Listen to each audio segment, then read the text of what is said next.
Assalamualaikum warahmatullahi wabarakatuh. Salam sejahtera untuk kita semua. Perkenalkan, nama saya Henry Maulana, dosen program studi Bisnis Digital di Fakultas Ekonomi dan Bisnis Universitas Ibnu Khaldun Bogor. Pada kesempatan ini saya akan menyampaikan pernyataan diri dosen dalam unjuk kerja Tridharma Perguruan Tinggi atau UKTPT khusus pada bidang pengajaran. Salah satu mata kuliah yang saya ampu adalah mata kuliah Manajemen Pemasaran. Mata kuliah Manajemen Pemasaran ditempuh pada semester 4 yang memiliki bobot SKS 3 SKS. Pada mata kuliah ini membahas tentang konsep dan prinsip pemasaran modern yang berorientasi pada konsumen, meliputi perencanaan, strategi pemasaran, pengumpulan informasi pemasaran, memahami pentingnya hubungan konsumen, serta membangun merek yang kuat dengan melihat segmentasi, targeting, positioning, serta membangun kekuatan bauran pemasaran dalam memenangkan persaingan. Capaian lulusan program studi yang dibebankan pada mata kuliah ini: 1. Menunjukkan sikap bertanggung jawab atas pekerjaan di bidang keahliannya. 2. Menguasai konsep teori ilmu manajemen pemasaran. 3. Menguasai konsep teori metode analisis fungsi manajemen pemasaran. 4. Menerapkan pemikiran logis, kritis, sistematis, dan inovatif dalam mengembangkan atau mengimplementasikan ilmu pengetahuan dan teknologi yang memperhatikan dan menerapkan nilai humaniora yang sesuai dengan bidang keahliannya. Yang kelima, menunjukkan kinerja bermutu dan terukur dalam rangka mengambil keputusan secara tepat dalam konteks penyelesaian masalah di bidang keahliannya berdasarkan hasil analisis informasi data. Keenam, mampu melakukan proses evaluasi diri terhadap kelompok kerja yang berada di bawah tanggung jawabnya dan mengelola pengembangan kompetensi kerja secara mandiri.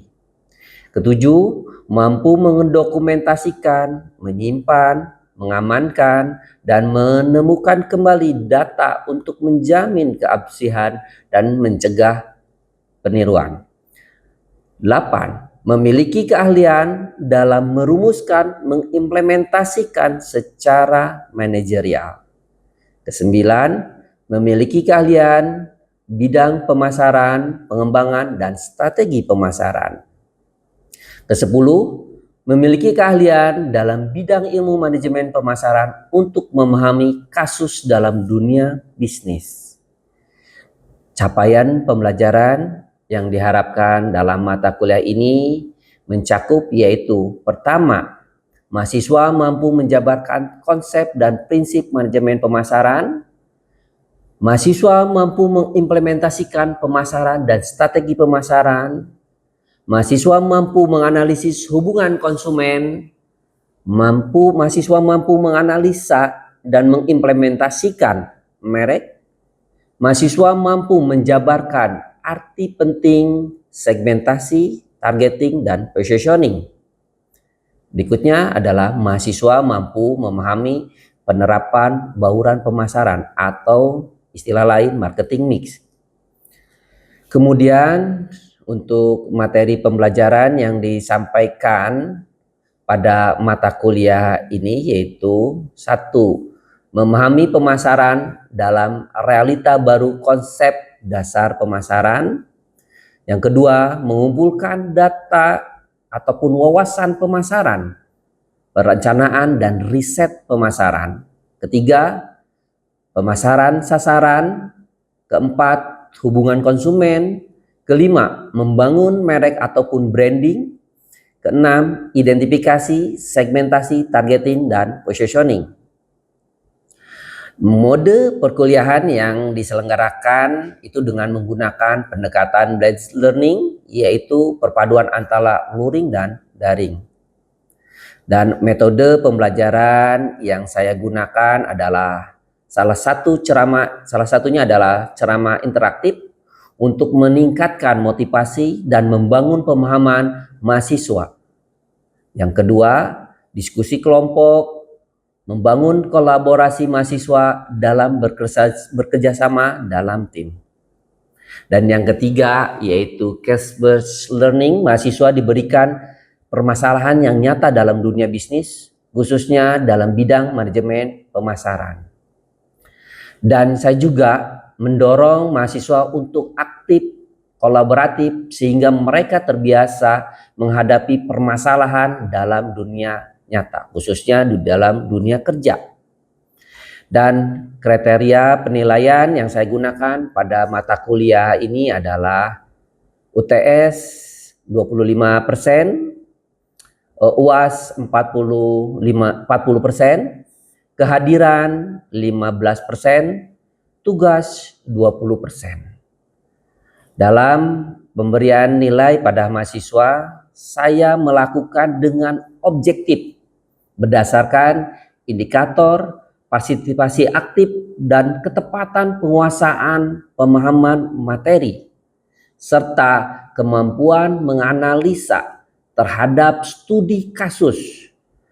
Dalam proses penilaian tersebut, saya menggunakan rubrik penilaian yang jelas, terukur, dan memberikan umpan balik secara berkala kepada mahasiswa. Sebagai bagian dari perbaikan berkelanjutan, dengan pendekatan ini, saya berkomitmen untuk menciptakan pembelajaran yang berpusat pada mahasiswa. Sekaligus, saya menyiapkan lulusan yang mampu mengimplementasikan prinsip-prinsip manajemen pemasaran pada dunia bisnis saat ini. Untuk selanjutnya, mari kita simak video pembelajaran mata kuliah manajemen pemasaran. Terima kasih. Assalamualaikum warahmatullahi wabarakatuh. Oke, masih semangat ya teman-teman. Oke, ketemu lagi dengan saya di mata kuliah manajemen pemasaran. Oke, di manajemen pemasaran ini kita masuk ke dalam sesi kedua ataupun pertemuan kedua ya. Sebelumnya kita sudah bahas mengenai manajemen pemasaran pengertian. Nah, sebelumnya karena ini kita kaitannya dengan kehadiran juga. Oke, saya absen dulu ya. Oke, di sini Lutfi. Oke, R Iqdam. Oke, hadir. Piko, Wildan, hadir. Muhammad Rian. Oke, Muhammad Alvin, Adrian, Muhammad Daihan.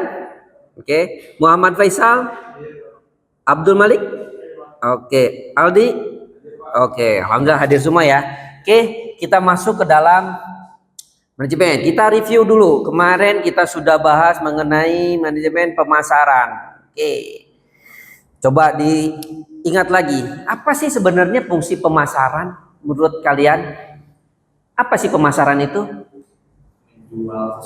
Menjual sesuatu. Oke. Ada lagi pendapat yang lain? Memperkenalkan produk kita. Terus ada lagi? Apa? Mempromosikan. Oke, ada yang menjual, menawarkan. Oke. Apakah hanya sekedar itu aja? Apakah hanya sekedar itu aja? Enggak, Pak. Oke, ada pendapat yang lain lagi. Menarik konsumen. Oke, menarik konsumen. Nah, menariknya di sini. Kalau kita bicara saat ini, karena dunia pemasaran itu enggak stagnan ya. Kita terus berubah-ubah. Apa sih yang menyebabkan perubahan itu? Apa kira-kira? Kebutuhan. Oke, need. And then, apa lagi kira-kira? Budaya. Oke. Kalau misalnya kayak kalian, nanti kita akan bahas mengenai konsep dari pemasaran ya. Oke, sebelum tadi budaya yang misalnya sekarang sukanya, oke, sukanya itu adalah handphonenya yang hanya bisa memori penuh, memorinya itu adalah, tapi sekarang bukan hanya memori doang, tapi kira-kira apa? Spesifikasinya, kameranya yang jernih, ya kan? Oke. Terus saat ini kaitannya dengan kalau misalnya pun kalian membeli, membeli satu produk, khususnya kita contoh analogi adalah handphone. Kalian kalau misalnya mau membeli handphone itu, yang kalian utamakan itu apanya dulu nih? Apanya? Penyimpanannya. Kenapa ya penyimpanannya? Kenapa? Beda dengan yang dulu. Penyimpanannya mungkin dari satu dengan yang lain akan berbeda. Salah satunya adalah perilaku konsumen. Terus kayaknya misalnya kalian mau membeli handphone itu pasti nggak langsung memutuskan, ya nggak langsung memutuskan. Aduh, saya mau beli Samsung deh. Saya sebutkan mereknya. Misalnya, oh saya nggak langsung beli ini, tapi kalian searching dulu kan, ya kan, spesifikasinya. Oh saya pengen ini, pasti kalian mencari-cari. Mencari-cari apa yang mana nih, yang ini atau yang ini, terus, ya kan, betul. Nah, masuk ke dalam pemasaran, betul. Kalau kita tadi satu proses, nah di sini kan, untuk menciptakan, menawarkan secara bebas, menukar produk yang bernilai. Nah, kemarin mungkin teman-teman bisa review lagi. Kemarin saya sampaikan mengenai bernilai di sini. Bernilai, value yang disampaikan. Bernilai, value. Kalau kita bicara, Samsung dengan Apple, kira-kira kalian memilih apa? Samsung. Ada yang Apple, ada yang Samsung. Kenapa ya produk itu berbeda? Kenapa ya? Kalau Apple terkenal dengan apanya? Kameranya. Terus lu kalau misalnya pegang handphone Apple, dengan Samsung lebih gaya mana? Apa yang dikasih berarti? Branding. Ada value lain. Sekarang lu ngopi deh. Ngopi di Starbucks dengan ngopi di pinggir jalan deh. Akan suka di mana? Akan lebih bergaya di mana? Starbucks ya nggak? Lu beda di Starbucks dong. Karena tadi ada nilai. Jadi kita bicara di sini memberikan nilai. Itu yang paling penting. Kalau misalnya kalian hanya menjual produk-produk saja, kalian hanya menjual produk-produk doang, hanya dari inti produknya, tapi tidak memberikan nilai lebih, mungkin akan kalah. Nanti akan ada kaitannya dengan konsep pemasaran di situ.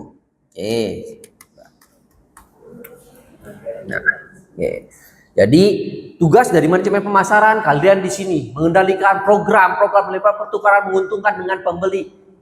Mencapai ada pertukaran, ada pertukaran, ada yang kita tuju di sini. Nah, masuk ke dalam tujuan pembelajaran. Harapan kami ataupun harapan saya dalam perkuliahan kali ini adalah ingin menjelaskan di sini mengenai pemasaran secara konseptual. Terus berikutnya lagi adalah teman-teman di sini memahami pentingnya pemasaran dalam kegiatan bisnis modern yang tadi. Kita sekarang dunianya dunia digital, bisnis modern. Terus di sini mengidentifikasi komponen inti dalam sistem pemasaran, terus menyadari perkembangan tren pemasaran dalam era digital dan globalisasi saat ini. Tadi kaitannya dengan perilaku konsumen.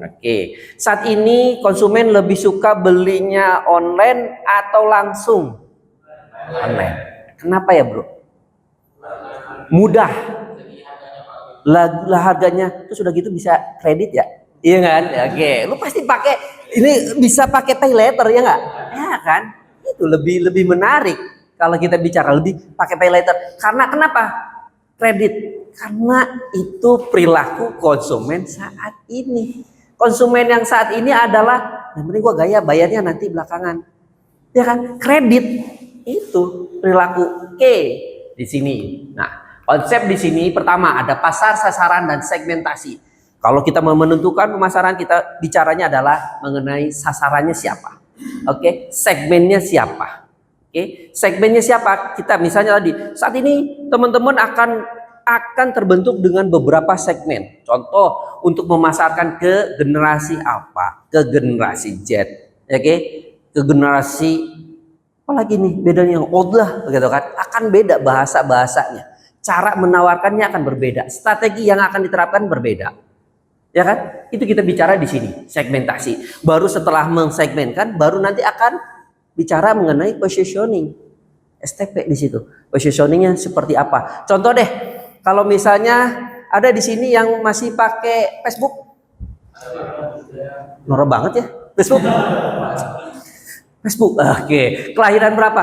Kayaknya kayak udah lama banget. Kalau saya memang punya, sama mas saya masih pakai. Dalam artian, kalau saat ini generasi saat ini itu lebih kepada apa targetnya? IG kan ya, TikTok, IG kan kayak gitu ya, ya kan? Tadi kalau kita bicara tadi ada TikTok, ada IG, ada Facebook, kita bicara segmennya. Tapi it's okay kalau misalnya Pak saya mengiklankannya itu adalah melalui Facebook, oke, saya melalui IG, tergantung dari segmennya. Oke, di sini. Terus kita bicara terjadinya pemasaran ada di sini karena ada kebutuhan, keinginan, permintaan. Segala sesuatu kalau kita bicara pemasaran di sini ada kebutuhan dan keinginan. Terus kita bicara baru setelah ada produk, ada kebutuhan, keinginan dan permintaan, baru muncullah namanya produk dan penawaran. Oke, tadi kalau kita bicara ternyata sekarang konsumen sukanya adalah produk yang high class ataupun produk yang tadi kameranya bagus ini. Oke, muncullah, dibuatkanlah oleh si produsen produk, kasih penawaran. Oke. Berikutnya lagi, bukan hanya keinginan menciptakan produk dan penawaran, baru akan ada muncul nilai ataupun kepuasan. Oke, nah, di sini baru kita bicara terjadilah pertukaran dan transaksi. Berikutnya lagi adalah hubungan jaringan, saluran pemasaran. Berikutnya lagi adalah rantai pasok. Ini yang kita mainkan. Ada kompetisi di sini, ada persaingan. Oke, terus lingkungan pemasaran. Nah, ini adalah konsep intinya. Oke, tadi kita sudah bahas di sini ada kebutuhan, keinginan dan permintaan. Itu awal munculnya. Oke, contoh deh kalau kita bicara Indomie ya, Indomie. Oke, baru kemarin Indomie anak saya ternyata karena suka dalam artian mie katanya. Tapi pas jalan-jalan dia kegedean, anak kecil. Sekarang lihat dia fokus si Indomie tersebut bikin pop mie yang ukuran mini ya. Ya pop mie ya, mini ya. Bener nggak? Betul, nggak tahu itu untuk mahasiswa atau bukan. Kalau yang dulu gede kan pop mie-nya. Tapi sekarang kalau kita lihat, ternyata segmennya targetnya anak-anak juga suka nih. Oke. Tapi dia akhirnya menciptakan produk yang kecil kan, mini kan. Oke, di situ. Nah, kalau kita bicara ada kebutuhan keinginan, tadi ada kebutuhan keinginan baru ciptakan suatu produk. Oke, produk dan pelayanan. Ini yang menarik, produk dan pelayanan. Kira-kira menurut kalian Gojek amat ojek pengkolan, apa sih yang ngebedainnya? Oke, pangkalan nyamperin. Kalau kita intinya sama-sama pakai motor, sama-sama dia ngojek kan, tapi yang bedain apa bro? Servisnya, pelayanannya, ya nggak? Bener kan? Pelayanan yang ngebedainnya itu udah pelayanannya. Sekarang kita orientasi di sini. Oke, bukan hanya produk, bukan hanya ini, tapi layanan. Tapi layanan seperti apa? Yang memberikan value, nilai lebih. Ya kan? Oke. Terus dari layanan tersebut akhir akan muncul nilai kepuasan. Oke. Jadi di sini kalau kita bicara kepuasan, bagaimana kepuasan mereka? Tadi dengan adanya Grab, ya udah saya ada di sini Bang, dijemput. Oke, cepat ya. Oke, karena tadi kita bicara puas, akhirnya puas. Oke, di sini puas, nilai kepuasan dan kualitas. Baru terjadilah pertukaran dan transaksi dan berikutnya adalah hubungan, relationship. Kalau kita bicara dalam dunia marketing adanya relationship, di sini hubungan dengan si konsumen seperti apa. Oke, baru kita bicara marketnya. Oke, nah ini mungkin teman-teman bisa melihat ada 5 konsep pemasaran yang lakukan organisasi dalam menjalankan pemasaran. Mungkin secara tidak langsung teman-teman nggak nge ataupun aduh saya ternyata itu perusahaan tersebut menjalankan konsep produksi, konsep produk. Oke, contoh Mas Lutfi ya, Mas Lutfi suka kalau beli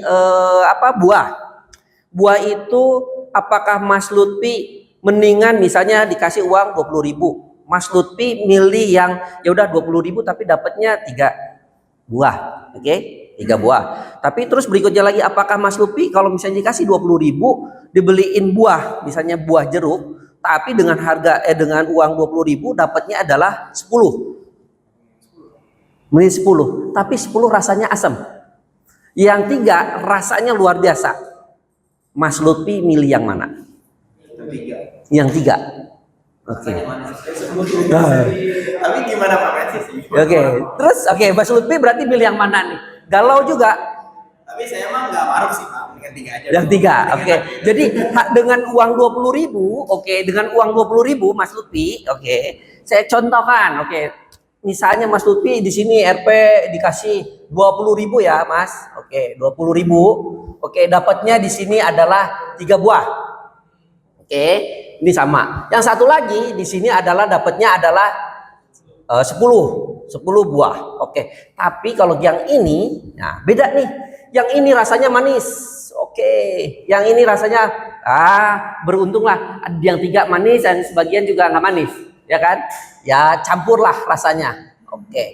Mas Lutfi pilih yang mana? Yang ini atau yang ini? Tadi katanya Mas Lutfi saya yang 3. Kalau Mas siapa tadi? Ibu? Yan milih yang mana Yan? Kalau saya sih yang 10 sih. Yang penting kebagi ya nggak? Sip. Yang penting kebagi ya nggak? Yang penting kebagi. Kalau kita bicara konsep produksi di sini itu yang membedakan. Ada orang, ada konsumen yang penting saya banyak, tapi tidak mementingkan kualitas. Gue nggak apa-apa, saya mahal, tapi kualitasnya oke loh, ya nggak? Yang satu lagi harga 20.000, ya udah harga sekian, tapi yang penting banyak peneliti.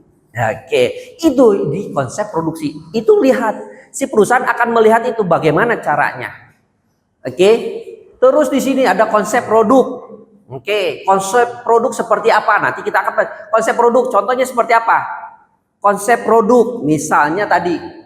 Kalau ini yang penting banyak, konsep produksi yang penting terjual banyak. Terus konsep produk tadi konsepnya adalah mengenai kualitasnya. Konsep penjualan, ada konsep pemasaran, ada konsep berwawasan sosial. Nah, kita di sini.